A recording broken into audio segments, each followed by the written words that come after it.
This is Anirban Bhattacharya and welcome to my channel. আজ আমি review করব খেল খেল মে ট্রেলারটা নিয়ে, যেটা জাস্ট কয়েকদিন আগে ড্রপ করেছে। তো এই ট্রেলারটা কীরকম লেগেছে সে ব্যাপারেই কথা বলবো এই ভিডিওতে। তো চলুন শুরু করা যাক। তো ট্রেলারটা আমার একদমই ভালো লাগেনি বেসিক্যালি। তো এটা সিনেমাটা খেল খেল মে তো ডিরেক্ট করছে তোমার মুদাসার আসিস বলে একজন, হয়তো নতুন হবে। সিনেমাটা বেরোচ্ছে 15th আগস্ট। তো একদমই ভালো লাগেনি। আমি টাইটেলটা শুনেই বুঝতে পারছিলাম যে এটা কোনো খেলা নেই, হয়তো গল্পটা হবে, কিন্তু খেলাটা এইরকম এত বোকা বোকা হবে সেটা একদমই এক্সপেক্ট করিনি একদম জায়গায়। তো ট্রেলারটা দেখে এটা বোঝা যাচ্ছে স্টোরিটা কীরকম হতে চলেছে। সেটা হচ্ছে প্রত্যেকে আজকাল তো সত্যি ম্যাক্সিমাম ফোন নিয়েই মানুষ বসে থাকে। ফোন ছাড়া এরকম মানুষ একটা, হ্যাঁ ফোন এরকম, ফোনই সব কিছু এরকম হয়ে গেছে। তাতে কী হয়েছে প্রত্যেকের তোমার ফোনটাকে একটা খেলার মাধ্যমে পাবলিক প্রপার্টি হিসেবে দিয়ে দিয়েছে। সবাই এক জায়গায় একটা গোল করে রাউন্ড টেবিল কনফারেন্সে বসে সবাই প্রতিটা স্টার নিজেদের ফোন দিয়ে দিয়েছে।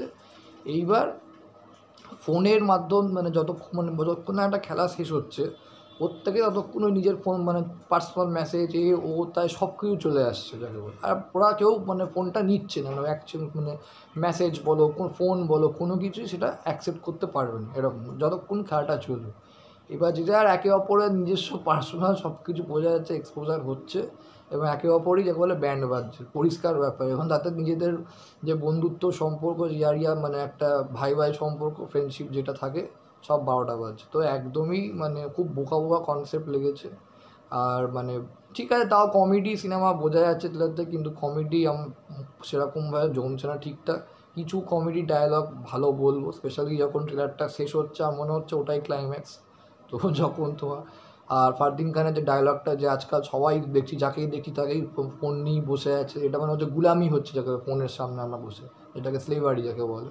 তো একটা দুটো পাঞ্চ লাইন ভালো, আর কমেডি লাইন সেরকম একদমই ভালো। স্ক্রিন প্লেও খুব একটা সেরকম জোরদার মনে হচ্ছে না। তো খুবই অ্যাভারেজ একটা ট্রেলার আমার লেগেছে বলবো, একদম খুব একদম বেকার বলবো। যত আমি একটু মনে হয়েছিলাম যে অ্যাটলিস্ট কমেডিটাও ভালো হবে। আর অ্যাক্টিং ডিপার্টমেন্টে আমার সবার থেকে ওখানে কেন মনে হলো ফারদিন খানকে বেটার লাগছে। ফারদিন খানকে অনেক দিন বাদে আমরা সিনেমা পেতে চলেছি একেবারে বলবো। আফটার লং গ্যাপ, একটা 12 ইয়ার্স 13 ইয়ার্স বাদে আবার ফিরছে, রিফ্রেশও লাগছে। অ্যাক্টিংটা বলবো কমেডি তো ভালো করতো, সেটাকে ধরে রেখেছে। আর অক্ষয় কুমার তো সেই এক গতানুগতিক যেরকমভাবে কমেডি অ্যাক্টিং করে যায়, সেই একইভাবে করছে। যে পেয়ারিংটা ও লাস্ট সিনেমাটা যেটা করেছিল বেল বাটন, সেখানে ভালো লাগছিল। যেখানে পেয়ারে নাতনি হয়ে গেছে মনে হচ্ছে, এমনি মুখ চোখ ভেঙে গেছে, তার মধ্যে সাদা চুল করে দিয়েছে, পিচ্ছিরি, একদমই মানাচ্ছে না বাণী কাপুরের সাথে এবার। সো মনে হচ্ছে না আমার খুব একটা সিনেমাটা 15th আগস্ট বেরিয়ে খুব ভালো রেসপন্স কিছু হবে, আমার অন্তত মনে হচ্ছে না। কেন তার সাথে আরও অনেকগুলো বই বেরোচ্ছে। স্ত্রী 2 এর চান্সটাই বেশি হিট হওয়ার চান্স। বেদা তো ঠিকঠাক লাগছে। সো এটাই বলার ছিল ভিডিওতে। আর থ্যাংক ইউ সো মাচ। ভিডিওটা ভালো লাগলে লাইক করুন, কমেন্ট করুন, শেয়ার করুন, চ্যানেলটাকে অবশ্যই সাবস্ক্রাইব করে রাখুন ফর ফিউচার।